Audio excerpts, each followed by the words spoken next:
Informacionet dhe detaje mbi arratisjen e Altin Docit një ditë më parë, kemi raportimin e kolegut Aldo Mustafa. Përshëndetje Aldo, a ka nisur prokuroria procedimet pas arratisjes djeshme nga spitali burgut infektiv të Durrësit të Altin Docit?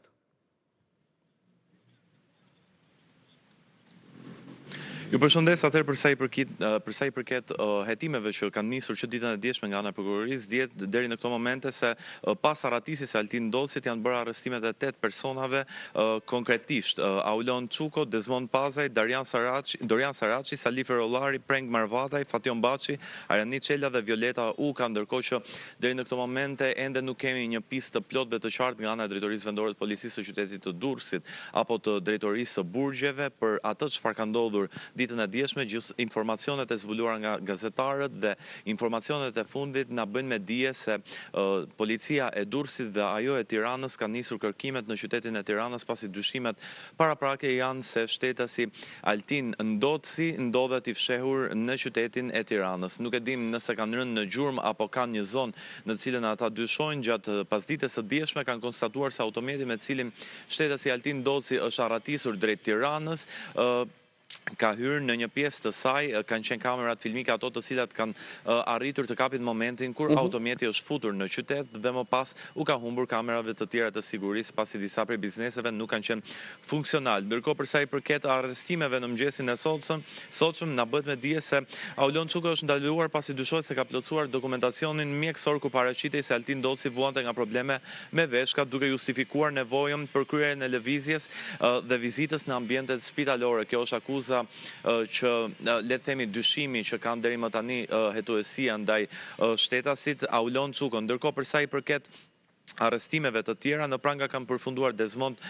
Prezaj, Dorian Saraçi, Fation Baçi dhe Arani Çela, të cilët dyshohet se nuk kanë zbatuar detyrën duke mos i vendosur prangat shtetasit Altin Doci gjatë shoqërimit të tij në ambientet e Spitalit Rajonal të qytetit të Durrësit gjatë paradites së djeshme, nga ku ky i fundit është larguar duke u arratisur pasi ka goditur 2 prej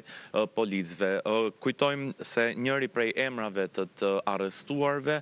konkretisht Fation Baçi, është marrë edhe më herët i pandehur në SPAK pasi ka dhënë telefonin Erion Veliajt gjatë transportimit të tij drejt gjykatës dhe i ka mundësuar këtij të fundit të kontaktojë me bashkëshorten dhe të vllajën në telefonin e marrë nga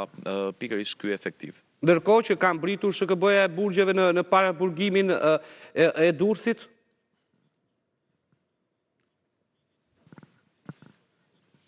Në fakt përsa i përket SHKB-s dhe të gjithë instancave të tjera janë ngritur në këmbë që ditën e djeshme dhe ka pasur masa të shtuara, kontrolle të larta dhe verifikime dokumentacionesh, por siç e tham, nga ana e Drejtorisë së Burgjeve apo Drejtorisë Vendore të Policisë së qytetit të Durrësit ende nuk ka një deklaratë të plotë në lidhje me hetimet se ku janë duke shkuar dhe cilat janë pistat kryesore apo persona të tjerë ndoshta të dyshuar të përfshirë në këtë ngjarje. Janë marrë rreth 25 persona në pyetje për këtë ngjarje dhe është bërë shoqërimi i 8 prej tyre. 25 persona që janë pjesë e paraburgimit të Durrësit, apo jo?